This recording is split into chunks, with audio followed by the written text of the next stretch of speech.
star, and throughout eternity I'll sing your praises, and I'll reign with you throughout eternity. All hail King Jesus, all hail Emmanuel, King of kings, Lord of lords, bright morning star, and throughout eternity I'll sing your praises. 할렐루야. 2021년 1월 6일 수요일 저녁 예배에 오신 모든 분들을 주님의 이름으로 환영합니다. 우리 이제 마음을 정돈하시고 성부, 성자, 성령의 이름으로 함께 예배드립니다. 우리 사도신경으로 신앙 고백합니다.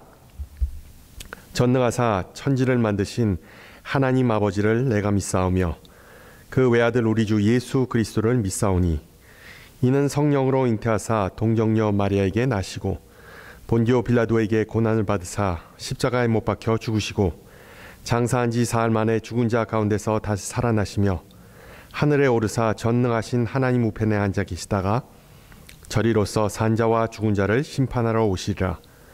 성령을 믿사오며 거룩한 공회와 성도가 서로 교통하는 것과 죄를 사하여 주시는 것과 몸이 다시 사는 것과 영원히 사는 것을 믿사옵나이다. 아멘. 우리 찬송가 464장 하시겠습니다.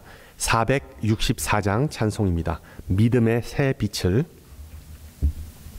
464장 함께 찬송합니다. 믿음의 새 빛을 밝히는 마음으로 주의 길 나서는 하나님 백성들, 언제나 밝은 마음 믿음으로 살면 은혜의 구원 열매 풍성히 맺으리. 소망의 새 빛이 가득한 마음으로 주의 길 따르는 하나님 백성들, 언제나 푸른 마음 소망으로 살면 영광의 하늘나라 명류관 얻으리. 사랑의 새 빛을 나누는 마음으로 주의 길 행하는 하나님 백성들, 언제나 넓은 마음 사랑으로 살면 평화의 주님 나라 이 땅에 이루리. 아멘. 하나님께서 우리에게 주신 말씀 신약성경 에베소서 3장 7절에서 13절 말씀입니다. 에베소서 3장 7절에서 13절 말씀. 신약성경 에베소서 3장 7절에서 13절 말씀을 받들어 봉독합니다. 이 복음을 위하여 그의 능력이 역사하시는 대로 내게 주신 하나님의 은혜의 선물을 따라 내가 일꾼이 되었노라. 모든 성도 중에 지극히 작은 자보다 더 작은 나에게 이 은혜를 주신 것은 측량할 수 없는 그리스도의 풍성함을 이방인에게 전하게 하시고 영원부터 만물을 창조하신 하나님 속에 감추어졌던 비밀의 경륜이 어떠한 것을 드러내게 하려 하심이라. 이는 이제 교회로 말미암아 하늘에 있는 통치자들과 권세들에게 하나님의 각종 지혜를 알게 하려 하심이니 곧 영원부터 우리 주 그리스도 예수 안에서 예정하신 뜻대로 하신 것이라. 우리가 그 안에서 그를 믿음으로 말미암아 담대함과 확신을 가지고 하나님께 나아감을 얻느니라. 그러므로 너희에게 구하노니 너희를 위한 나의 여러 환난에 대하여 낙심하지 말라. 이는 너희의 영광이니라. 아멘. 어느 웹사이트에서 2020년 지난 한 해를 단 한 단어로 요약한다면? 이라는 질문을 했는데 대부분의 응답자들이 코로나 사태에 대한 답을 내놓았다고 합니다. 2020, 즉 2020년은 코로나로 시작하여 코로나로 끝났다. 정말 지긋지긋했다. 그래서 제가 받은 어떤 전자연합장에는 2021년의 첫 번째 규칙은 2020년에 대해 다시는 언급하지 않는 것이라는 내용이 있더군요. 네, 이제 당연히 훌훌 털어버리고 앞으로 나가야겠죠. 쉽지만은 않습니다. 비록 백신이 보급되기 시작했지만 많은 과학자들은 이번 겨울이 가혹할 거라고 혹독할 것이라고 예측합니다. 정말 내일 일은 난 몰라요 라는 찬양의 가사처럼 우리는 새해에 무슨 일들이 우리를 기다리고 있는지 전혀 예측할 수가 없습니다. 그러나 적어도 어둠 속에서 헤매고 맨 땅에 헤딩했던 작년 2020년과는 다르게 새해에는 불확실한 미래에 좀 더 잘 준비하고 싶은 마음이 있습니다. 따라서 새해 첫 주를 맞이하여 새로운 결단이 절실히 필요해 보이기도 합니다. 결단, 말 그대로 구습 또는 악습을 과감히 끊어버리고 삶을 좀 더 건강하고 의미 있게 살아가고자 하는 모든 다짐을 말하는 것이죠. 한편으로 새해뿐만 아니라 코로나 시대를 살아가는 우리들이 이 삶의 목표를 정한다는 것은 좋은 것이겠지만 또 다른 한편으로 결단이라는 단어가 얼마나 무의미하거나 무용한지를 다들 알고 계실 겁니다. 평상시에도 결단을 지키는 것이 쉽지 않기 때문에 금년에는 결단을 좀 더 하향해라, 결단을 좀 더 축소하라는 이야기도 들립니다. 그리고 우리의 자존감, 행복감과 생산성을 좀 더 향상시킬 수 있는 방법들에 좀 더 집중하라 하는 글들을 인터넷에서 많이 찾아볼 수가 있죠. 솔직히 이 결단이라는 개념 자체가 퇴색되거나 한물 같다는 생각을 지울 수 없는 게 작심삼일, 대부분의 사람들이 결단을 내리는 것보다 지키는 것이 버겁다고 느끼기 때문이죠. 그 주된 이유가 바로 의지가 부족한 것, 독하게 마음을 먹지 못하는 것을 꼽을 수가 있습니다. 많은 이들은 자신의 삶을 바꿀 수 없는 원인은 바로 의도의 힘, 정신적인 힘에 있다고 생각합니다. 비슷한 맥락에서 전문가, 특히 상당수의 심리학자들도 특히 새해 결단을 시간 낭비라고 평가하는데 그 이유는 이 대중이 생각하는 것과는 약간 다릅니다. 이 심리학적인 관점에서 삶의 태도가 바뀌기 위한 가장 중요한 요소는 자신이 근본적으로 누구인지를 아는 것이 필수적이고 자기 자신이 누구인지는 바로 자신이 무엇을 믿느냐, 즉 믿음에 따라 결정된다는 것입니다. 쉽게 말하면 의지의 부재가 문제가 아니라 자아에 대한, 자기 자신에 대한 지식의 부재가 문제라는 겁니다. 더 나은 삶을 살고 싶다면 내 머릿속에 무엇이 들어있는지 그리고 내 존재의 이유가 무엇인지를 반드시 인식해야 된다는 내용입니다. 자기 자신을 알고 문제의 본질을 파악해야지 참된 변화가 시작될 수 있다는 뜻이죠.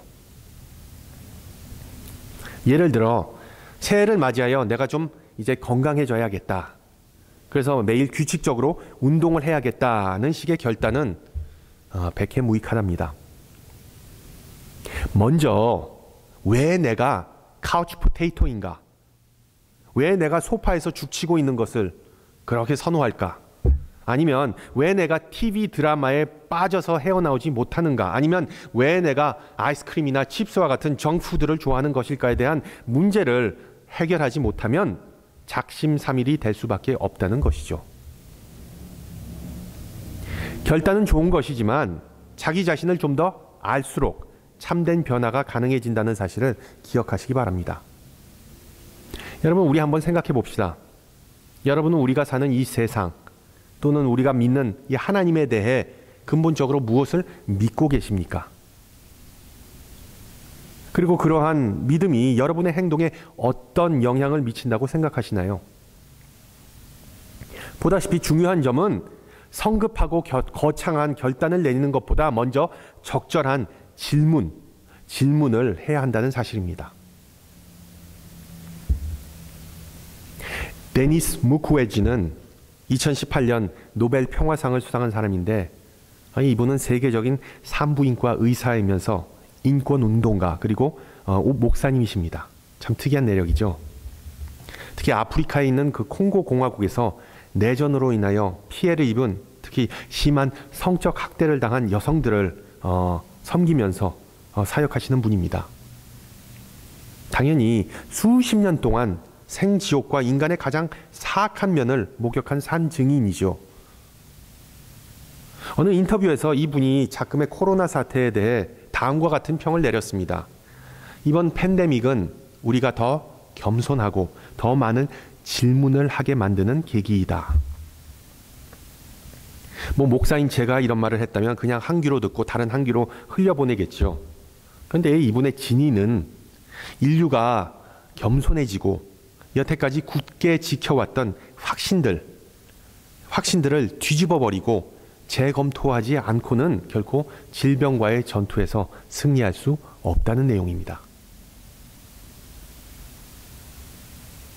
우리 주님께서는 공생애 동안 두 종류의 죄인들을 상대하셨는데, 이 첫 번째 부류는 바로 자기 자신이 죄인임을 잘 알고 그것을 고백했던 베드로나 아니면 삭개오와 같은 사람들입니다. 그리고 두 번째 부류는 자기 자신이 죄인이 아니라 의롭다고 여겼던 제사장들과 사두개인들과 바리새인들과 같은 사람들이었죠. 특히 후자는 자신들의 참된 정체성에 대해 별 의문을 가져본 적이 없었습니다. 그래서 남들 앞에서 회개하는 척 하거나 아니면 회개할 필요를 느끼지도 못했기 때문에 예수님을 영접할 일도 없었습니다.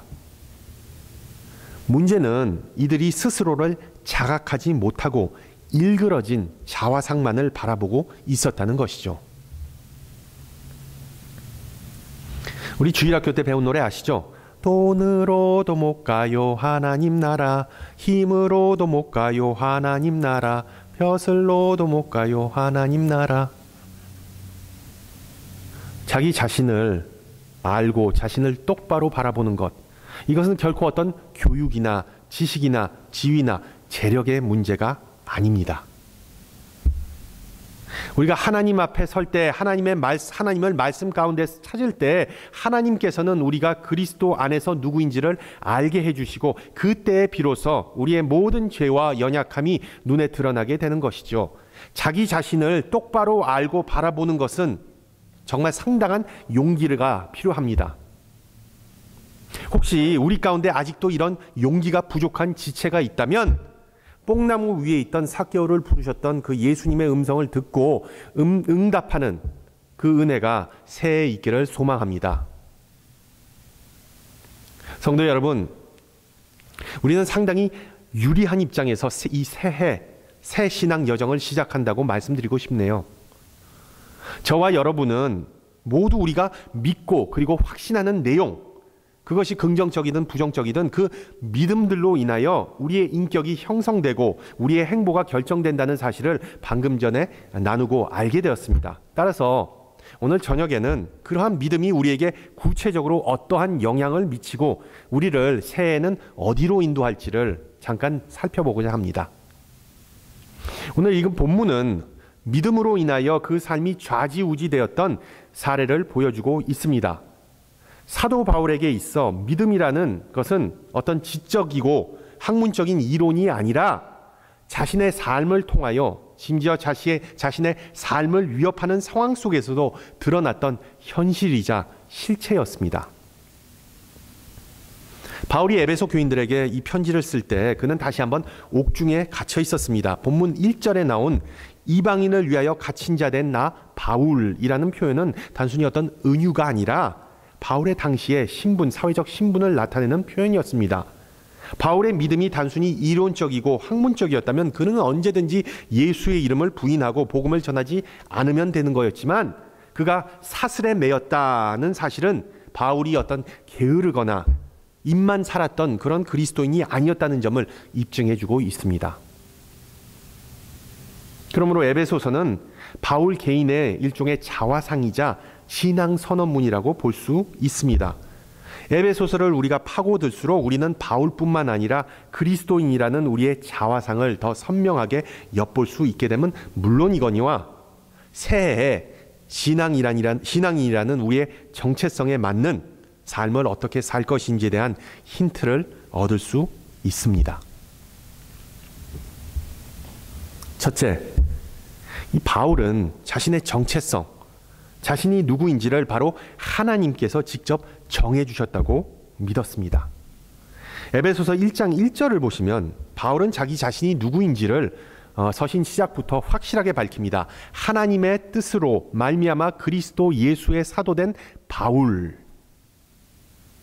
혹자는 이런 명칭을 통해 바울이 자신을 뽐내는 것이라고 생각할 수도 있겠지만 바울이 전해주고자 하는 바는 자신의 현재의 삶과 사명은 자신의 공로가 아닌 하나님의 은혜인 것을 암시해 주는 것입니다. 우리가 잘 아는 사도행전 9장에 나온 다메섹 도상에서 벌어진 회심이야말로 바울이 말하는 그 하나님의 뜻을 가장 잘 드러내는 사건이겠죠. 가장 흉악한 박해자였던 바울은 그 회심 사건이 있은 후에 그리스도의 가장 위대한 전파자가 됩니다. 그리고 신구약 성경을 통틀어 보더라도 그런 극적인 변화는 거의 없었습니다. 문제는 이 대부분의 사람들이 바울과 같이 하나님으로부터 이런 즉각적이고 직접적인 소명을 받는 경우가 거의 없다는 것이죠. 우리가 소위 말하는 회심은 주로 은밀하게, 무의식적으로, 그리고 점진적으로 일어나는 경우가 많은데 바로 성령께서 말씀을 통해서 아니면 우리 주변에 있는 사람들을 통해서 역사하시는 것을 우리는 알 수 있습니다. 예를 들어 종교개혁자 마틴 루터의 회심은 루터가 로마서를 읽다가 일어났고, 감리교의 창시자 그리고 부흥 강사였던 존 웨슬레이의 회심은 아이러니하게도 이 마틴 루터가 집필한 그 로마서 주석을 읽다가 일어났습니다. 반면에 19세기 위대한 전도자 드와이트 무디의 경우 자신이 일하던 그 신발 수선 가게에 주일학교 교사가 어느 날 신방 와서 그를 위하여 기도해주고 붙잡고 눈물을 흘렸던 사건이 바로 무디의 회심의 시발점이 됐습니다. 무디가 회상하기를 그때에는 교사가 도대체 무슨 짓을 하는지 도통 몰라서 어리둥절했지만 그 사건을 통해서 하나님께서 자신에게 한 영혼을 품고 그 사랑하는 그 마음을 주셨다는 것을 깨달았다고 그는 나중에 고백합니다. 마찬가지로 하나님은 그리스도 안에서 우리로 사랑 안에서 그 앞에 거룩하고 흠이 없게 하시려고 우리를 택하셨다고 바울은 1장 4절에서 고백합니다. 이런 소명 또는 부르심은 바로 하나님의 은혜의 결과이자 그리스도의 생애, 죽음, 그리고 부활로서 우리에게 주어진 것이지 결코 인간의 공로가 아니라고 바울은 2장에서 분명히 못 받고 있습니다. 이와 같은 하나님의 은혜는 개인적으로 그리고 집단적으로 부르심을 받은 다양한 배경과 환경의 사람들을 한 가족으로 묶어준다고 바울은 또한 설명해주고 있죠. 성도 여러분, 우리 모두는 다 하나님의 은혜로 그의 백성이자 자녀로 부름받았다는 사실을 항상 기억하시기 바랍니다. 우리가 하나님을 먼저 선택한 것이 아니라 하나님께서 우리를 선택하셨습니다. 왜? 바로 우리를 사랑하셨기 때문에. 둘째, 바울은 자신이 처한 상황 너머에는 어떤 분명한 의미가 있다고 믿었습니다. 자신이 처한 상황 너머에. 오늘 본문 3장 1절에서 바울은 자신을 이방인을 위하여 그리스도 예수의 일로 갇힌 즉 죄수된 사람이라고 묘사하죠. 그리고 자신의 사역과 처한 상황이 이방인들에게 복음을 전하기 위한 더 큰 목적의 일부임을 설명해 줍니다. 요즘 한국 뉴스에 나오는 정의나 미안해 라는 사건 다 들어보셨죠? 정말 말이 안 나오고 너무 가슴이 아프네요. 저도 목회자 가정에서 태어나서 그런지 특히 그 양부모라는 사람들이 목회자 자녀라는 내용을 보고 왠지 제가 다 창피하고 그리고 죄책감이 들더군요. 좀 잊혀질만 하면 이런 아동 학대 사건이 한국 사회를 떠들썩하게 하는데, 정치권에서는 또 부랴부랴 법을 제정한다고 하지만 이런 악을 근절하기가 쉬워 보이지가 않네요. 아동 인권을 중요하게 생각하는 이 미국에서도 유사한 사건이 자주 발생하는 뉴스를 우리가 들을 수 있습니다. 특히 코로나가 시작된 이래 아동 학대가 가정에서 은밀하게 음지에서 정말 심각한 수준에 이르렀다는 그런 기사도 보셨을 겁니다. 이런 사건, 사고를 뉴스에서 보면 정말 남의 일 같지 않게 느껴지면서 우리가 기도도 하고, 그리고 또한 어떤 이들은 직접 나서서 청와대에 청원도 할 수 있겠지만 거의 대부분 그 선에서, 그쯤에서 끝나고 맙니다. 지구 반대편에서 누가 맞아 죽거나 굶어 죽는 사건이 있어도 지금 이 자리에서 내가 이 손가락이 베이거나 베인 것보다 더 아프게 느껴지지 않기 때문이죠. 우리 자신의 고통과 고난을 넘어보는 것, 전체적인 사진을 보는 것이 쉽지 않기 때문입니다. 우리가 겪는 불편과 다툼, 그리고 실패 속에서 하나님께서 무슨 일을 하고 계신다는 사실 자체를 받아들이기가 쉽지 않기 때문이죠. 바울도 왜 내가 지금 깜빵에서 썩어야 하는가, 왜 내가 이 생고생을 해야 하는가와 같은 질문을 충분히 할 수도 있었을 겁니다. 또 그런 질문을 하는 것이 정상이고요. 그러나 그가 가진 믿음은 그런 질문이 아닌 다른 반응을 보이게 만들었습니다. 수감 생활 중에서도 하나님은 임재하시고 역사하셔서 자신의 옥살이가 더 큰 목적의 일환임을 깨달았다고 바울은 고백합니다. 그리고 그는 그 목적을 4절에서 그리스도의 비밀, The Mystery of Christ로 묘사하는데, 이미 1장 9절에서 그 비밀을 다음과 같이 설명합니다. 그 뜻의 비밀을 우리에게 알리신 것이요, 하늘에 있는 것이나 땅에 있는 것이 다 그리스도 안에서 통일되게 화평하게 하려 하심이라. 여기서 원어로 비밀이란 전투를 앞선 장군이 세우는 은밀한 계획을 의미합니다. 이방인들에게 그리스도를 드러내라는 하나님의 명령을 받았기 때문에 바울은 자신이 그 비밀의 일부라는 점을 항상 인지하고 있었습니다. 하나님의 계획은 바로 온 세상이 하나님과 하나님의 지혜인 그리스도를 알고 화평케 되는 것, 통일하게 되는 것, 구원받게 되는 것이었죠. 그래서 바울은 자신이 하나님의 계획의 일부가 되었듯이 에베소 교인들도 그 계획의 일부가 되었고, 우리 또한 그 계획의 일부라는 사실을 일깨워주고 있습니다. 요즘 락다운 때문에 영화관들이 문을 닫아서 거의 모든 제작사들은 다 온라인으로 새 영화를 선보이고 있죠.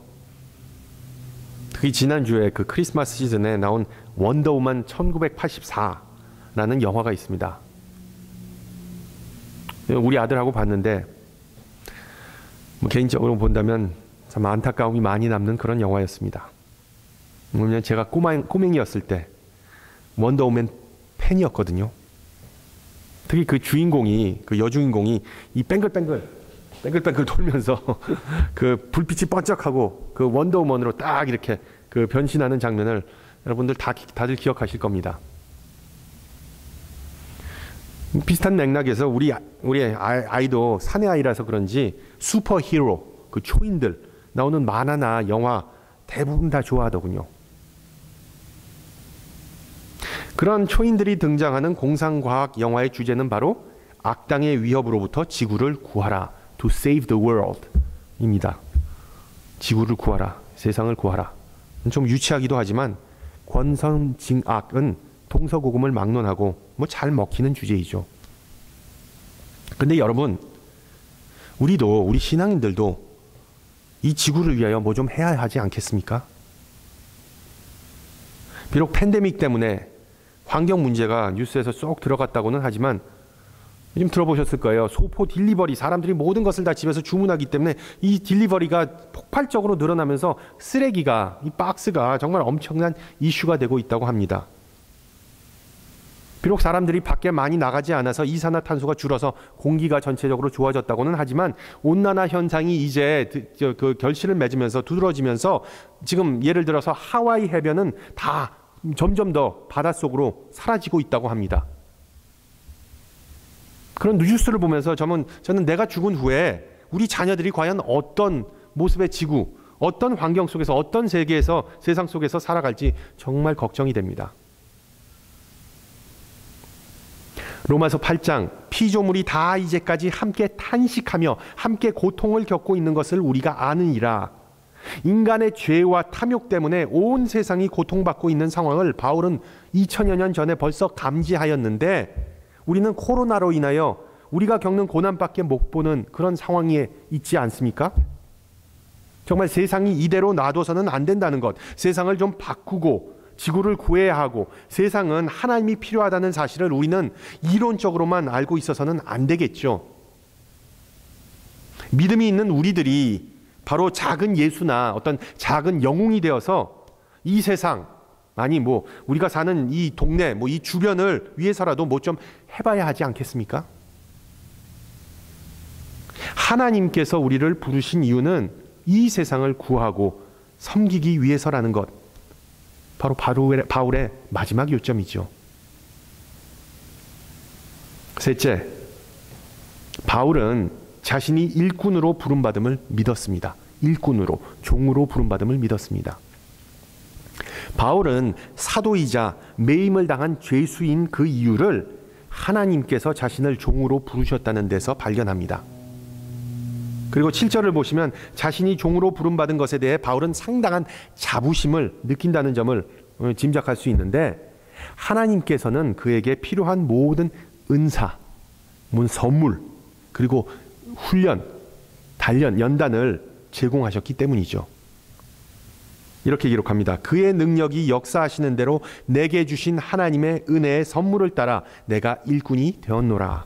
하나님은 창조주이시고 인간은 피조물이기 때문에 하나님께서 인간에게 일을 맡기실 때에는, 부르실 때에는 무에서 유를 창조할 것을 요구하시지 않고 우리에게 벌써 미리 필요한 물질과 재능을 제공해 주신다는 사실을 믿으시기 바랍니다. 따라서 우리의 능력과 자격을 갖고 재고 따질 것이 아니라 하나님께서 우리에게 맡겨주신 그 소명에 집중하기만 하면 된다는 의미입니다. 그리고 그 소명은 바로 온 세상을 하나님의 형상대로 통일시키고 새롭게 창조함으로 하나님과 화목하게 하는 계획에 동참하는 것이죠. 이게 좀 거창하게 들릴지 모르지만 복음서에서는 예수님은 이것을 간단한 단어, 하나님의 나라, 즉 하나님의 주권과 통치하심, The Kingdom of God라고 표현하셨습니다. 그래서 하나님의 부르심을 받았다고 믿는 우리 신앙인들은 이 세상을 위한 하나님의 그 큰 계획 안에서, 하나님의 나라, The Kingdom of God 안에서 자신들에게도 작은 사명, Small Mission, 작은 사명이 주어졌음을 믿는 백성입니다. 바울이 오늘 본문 13절에서 기록하듯이 환난을 당할 때에도 낙심하지 않고 영광으로 삼는 백성이 바로 우리입니다. 그리고 그 나중에 에베소서 4장부터 나오는 모든 내용은 바로 이런 백성이 부르심을 받은 일에 합당하게 행하는 부연 설명이라고 볼 수 있는데 우리 신앙인들이 믿는 것을 어떻게 실천하는가에 대한 세부적인 내용입니다. 예를 들어 4장 전반부는 우리가 사용할 수 있는 하나님의 은사들이 과연 무엇인가를 설명해주고 4장 후반부는 구습의 악한 행실을 어떻게 우리가 떨쳐버릴 수 있는가를 설명합니다. 5장 전반부는 세속적인 온 방식을 내려놓는 것, 그리고 5장 후반부는 거룩한 가정을 이루는 법, 그리고 마지막으로 6장에서는 원수로부터, 우리의 적으로부터 우리 자신을 지키는 방법이 수록되어 있습니다. 중요한 점은 우리의 정체성에 대한 확신, 즉 우리가 그리스도의 섬김이이자 제자라는 사실을 확실히 알고 그 사실을 붙잡고 있을 때에 비로소 이런 모든 일들을 할 수 있다는 것입니다. 그렇지 아니하면 작심삼일이라는 악순환에 다시 빠지게 되는 것이죠. 바울은 그 어떤 상황 속에서도 자신이 누구인지를 잊지 않았기 때문에 항상 담대할 수 있었고 포기하지 않을 수 있었습니다. 우리도 우리가 누구인지에 대한 우리의 정체와 우리의 신분을 잊지 않았으면 좋겠습니다. 우리는 단지 하나님의 자녀가 아니라 하나님의 사랑받는 귀한 자녀입니다. 그리고 이것은 항상 우리가 기뻐하고 찬양하고 자랑해야 할 가장 중요한 사실이죠.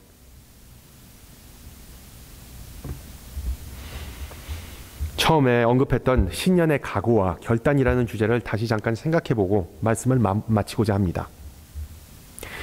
새해에 결단을 하든 안 하든 아니면 그 결단이 얼마나 효력이 있는지 믿든 안 믿든 개인의 자유겠죠.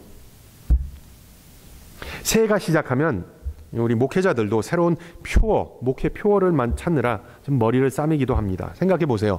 어떤 목회적 방향이나 계획 없이 무작정 앞으로 나아가고자 하면 몇 명이나 납득하겠습니까? 물론 얼마 후에 그 목회 표어를 기억하는 교인들이 많이 없을지언정 아니면 아무도 없을지언정 특히 2020년의 불확실성을 2021년의 비전으로 전환한다는 것은 결코 쉽지 않은 과제이죠. 그러나 오늘 나눈 내용처럼 우리가 먼저 고려해야 할 사항은 어떤 목표나 방향이 아니라 정확한 질문, 정확한 진단입니다. 새해에는 하나님께서 어떻게 그리고 어디로 나를 인도하실까? 하나님의 인도하심에 나는 과연 어떻게 반응할 것인가가 중요합니다. 여러분, 개인적으로 저도 잘 모르겠네요. 그리고 하나님께서 주관하시니 모든 것이 다 오케이, 모든 것이 다 나아질 거다, 만사 평통할 것이다 라는 식의 위로나 용기의 말도 저는 좀 아끼고 싶네요. 왜냐하면 감옥에 갇혔던 바울은 에베소 교인들에게 그런 빈말, 그런 빈 공약을 하지 않았기 때문입니다.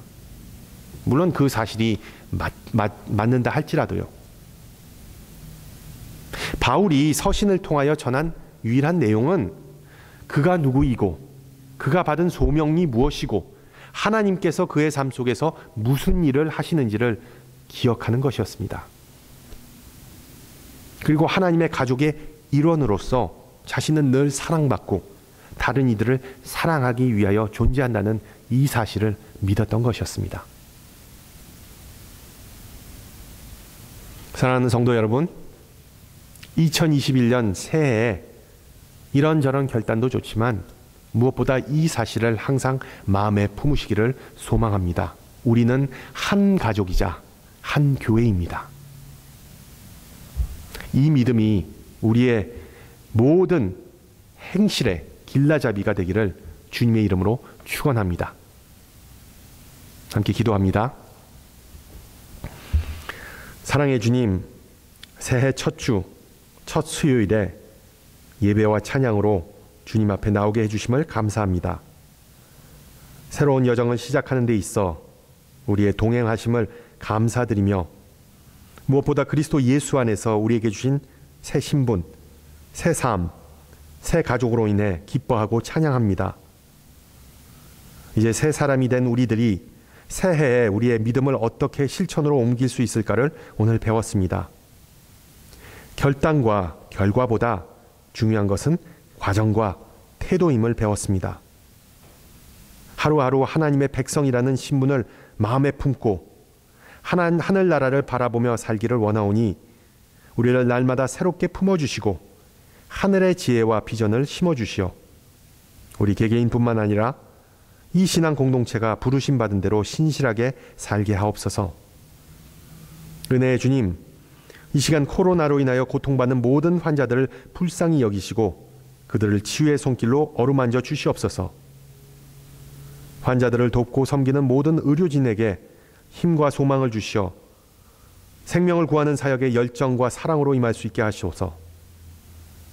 또한 코로나로 인하여 사랑하는 이들을 잃은 모든 이들에게 위로와 평화를 내려주시고 또한 목숨을 잃은 영혼들이 주님 곁에서 영원하고 평안한 안식을 누리게 인도하소서. 이번 사태로 인하여 직장을 잃거나 경제적으로 어려움을 겪는 모든 주님의 자녀들에게 용기 주시고 우리 또한 그들의 아픔과 어려움을 외면하지 않고 서로 돕고 나눌 수 있는 마음을 허락하소서. 또한 지구 곳곳에서 어려움을 겪는 모든 교회와 일꾼들을 기억하사 그들의 소망과 믿음을 굳게 지켜주시옵소서. 함께 주님 가르쳐 주신 기도합니다. 하늘에 계신 우리 아버지여, 이름이 거룩히 여김을 받으시오며 나라에 임하옵시며 뜻이 하늘에서 이룬 것 같이 땅에서도 이루어지이다. 오늘날 우리에게 일용할 양식을 주옵시고 우리가 우리에게 죄 지은 자를 사하여 준 것 같이 우리 죄를 사하여 주옵시고 우리를 시험에 들기지 말게 하옵시고 다만 악에서 구하옵소서.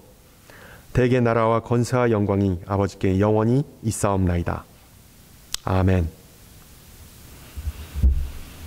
네, 여러분 새해 복 많이 받으시고요. 주님 안에서 항상 강건하고 그리고 은혜가 풍성히 넘치기를 소망합니다. 다음 주 이 시간에 뵙도록 하겠습니다. 샬롬.